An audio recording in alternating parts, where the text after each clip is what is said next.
Renato, a gente estava falando sobre John Textor e ele falando bobagem ou não, fazendo acusações que são infundadas ou não, ele acaba atraindo muitos holofotes. E ele deu uma entrevista hoje para o site Globo, em que ele fala, né, dá a versão dele sobre como ele vê o mercado do futebol brasileiro, como ele vê as regras do fair play europeu, que ele acha que não são ideais para o mercado brasileiro, e ele defende, inclusive, que aqui haja um teto salarial para haver uma paridade, um equilíbrio maior entre os times, como é no caso dos esportes americanos, citando aqui a NFL e também a NBA.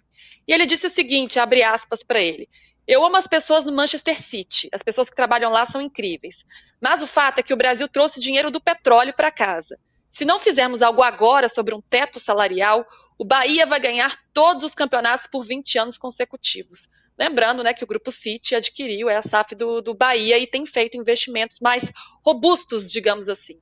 Como que você recebe essas declarações, Renato? Você concorda com ele ou não?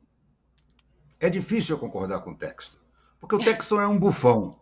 Isso que ele está falando é uma idiotice, é uma palhaçada. É mais uma vez a tentativa de enganar os trouxas. Gente, o que tem que ter não é salário, não é teto salarial. Você precisa do fair play financeiro. Que ele dribla, ou pelo menos tenta driblar, no futebol europeu, através do Botafogo. O Botafogo é a forma que o Textor usa para driblar o fair play financeiro do futebol francês, que é, em resumo, o futebol europeu também, as mesmas regras. Ele trouxe esse Almada, que parece que é um excelente garoto, com um futuro enorme, seleção sub-20, vai disputar a Olimpíada pela Argentina e tudo, para levar para o Lyon. Ele já disse claramente que no final do ano o Almada vai para o Lyon. Pagou 24 milhões. 24 milhões deve ter sido de dólares ou de euros, já não sei, mas 24 milhões de moeda estrangeira, o que é mais de 100 aqui. Vai ser a contratação mais cara. A contratação mais cara depois dessa já é o Luiz Henrique, que ele também comprou, também para levar para o Lyon. Então ele vem com esse papinho agora de limitar salário, reclamando que o Brasil trouxe o dinheiro do petróleo para cá. Sabe qual é o ódio que ele tem do dinheiro do petróleo? É porque o PSG, que tem, sim, o dinheiro do petróleo, tal qual o City, embora sejam príncipes diferentes, ganha tudo na França. Mas entre o PSG, que é o principal alvo de investimento do príncipe, que é dono dele, e o príncipe do City, botar todo esse dinheiro no Bahia, vai uma distância monumental. O City tem clubes em vários lugares do mundo. Só o Manchester City é campeão. Os outros não são campeões, os outros são clubes para você captar estrela e coisa assim. Então, o Textor, uma vez mais, falou bobagem. Uma vez mais, tentou dourar a sua pílula para enganar os curibocas que levam ele a sério aqui. O que o Brasil precisa é de um fair play financeiro. E se houvesse um fair play financeiro, o Textor não podia ter contratado ninguém esses últimos 2 anos. Porque simplesmente ele teve prejuízo. A SAF do Botafogo, há 2 anos, dá prejuízo. Então, como é que ele justificaria, em termos de fair play financeiro, as contratações milionárias que ele faz? Não teria como justificar. Agora, me entristece, sério, me entristece ver como ainda dão importância para esse bufão.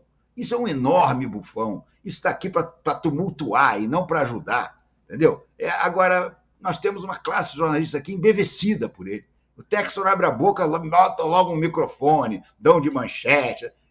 Cara, o que o Textor fez até agora no futebol brasileiro como um todo, foi um desserviço.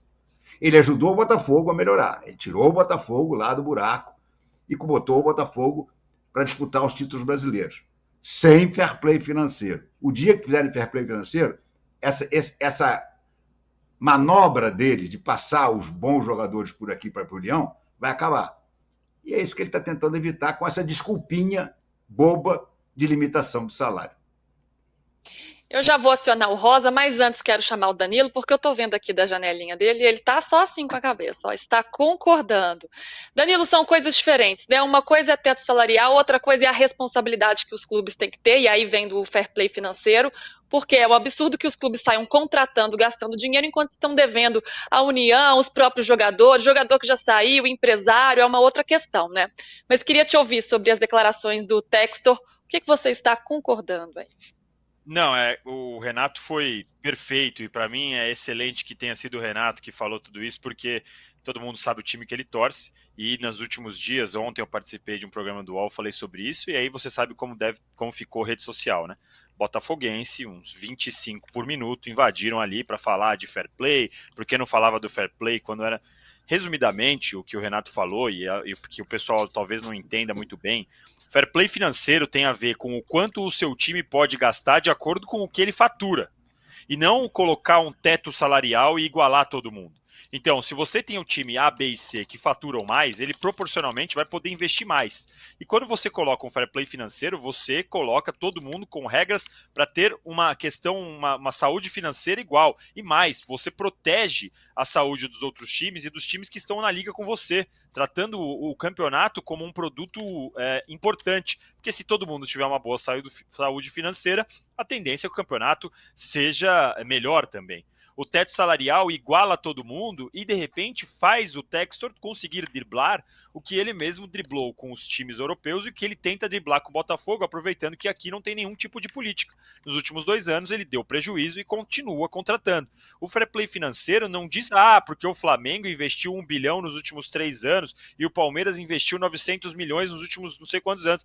Sim, porque é proporcional às receitas que os dois geram. O Flamengo gerou mais de 1 bilhão de receita num ano que não foi campeão de nada. Então ele pode investir essa grana que ele está investindo em contratação. O Palmeiras no ano passado faturou 900 milhões, no ano retrasado 1 bilhão.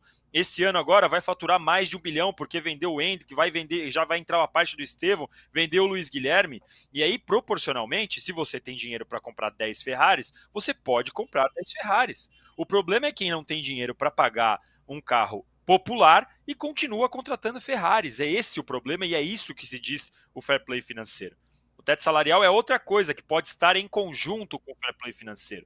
E outra, não adianta falar, porque o Flamengo recebeu anos e anos de patrocínio da Caixa Econômica, porque o Palmeiras recebeu o aporte do Paulo Nobre. O Palmeiras recebeu o aporte do Paulo Nobre e quase caiu, porque o Palmeiras pegou o dinheiro do Paulo Nobre para colocar ordem na casa, que é o que a SAF deveriam fazer pela lei da SAF, de pagar as dívidas, acertar juros e etc., coisas atrasadas. Foi isso que o Palmeiras fez com o dinheiro do Paulo Nobre. E o patrocínio estatal é um problema aqui que a gente vai ter 40 anos para discutir. Vai ser um negócio muito maior, que não diz respeito ao fair play financeiro. Então, assim, as pessoas precisam entender, quando a gente fala fair play financeiro, não diz respeito para proteger o Flamengo ou o Palmeiras, ou o Cuiabá ou o Fortaleza, ou o Atlético Paranaense, que são 5 times aí bem organizados. Eu falei do Atlético Mineiro, na época que o Atlético Mineiro não parava de gastar, quando virou SAF, virou uma SAF devendo 1 bilhão. Agora a gente tem o Cruzeiro, a gente tem o Botafogo. Não é uma questão de clube, é uma questão de conceito. E o conceito fair play financeiro existe há muito tempo e muito antes do Botafogo virar SAF. Não tem nada a ver que seja contra o Textor ou contra o Botafogo. É muito antes disso. E só para terminar, até na Europa os caras tentam burlar o fair play financeiro. O Manchester City está com problemas, teve problemas recentes com a UEFA para burlar o fair play financeiro. Então não é algo que funciona maravilhosamente bem na Inglaterra, na Espanha e outros times lá também, sob o comando da UEFA. Também tem problemas. Mas a gente precisa entender que isso não se diz respeito a clube, diz respeito à liga, algo mais um conjunto, e não especificamente vamos proteger o Flamengo e o Palmeiras e prejudicar o Botafogo. Não existe isso. Só para atualizar aqui os números, o Thiago Almada ele foi comprado por 25 milhões de dólares, Renato, 137 milhões de reais, olha a grana, ultrapassando o Luiz Henrique, que chegou a 106 milhões de reais. As contratações mais caras do futebol brasileiro é muito dinheiro. Qual?